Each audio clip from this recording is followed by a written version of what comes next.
আমি সন্ধ্যা থেকে সকাল থেকে তাড়াতাড়ি করে লিডার ওই রাজাপুর কাঠালিয়ার মামলা সম্পর্কে আপনি কিছু আসলে জানেন কিনা ওই ঘটনার সম্পর্কে?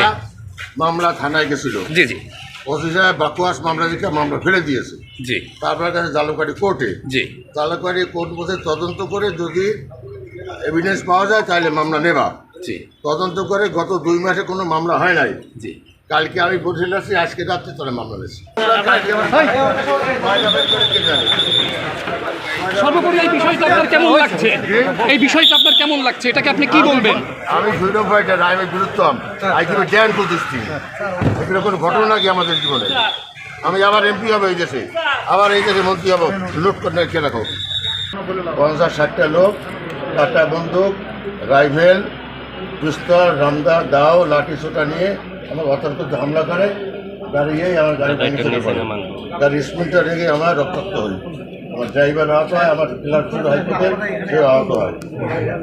তো আমি ওইখান থেকে ঘুরে থানায় আসলাম, থানায় আসে এজাহার করতে।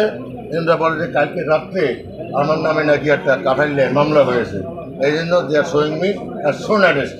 আমি এখন আপনাদের ইচ্ছায়, আল্লাহর দোয়ায়, আমাদের পুলিশের এফিসিয়েন্সির জোরে আমি জালুকাঠি কোর্টে যাচ্ছি।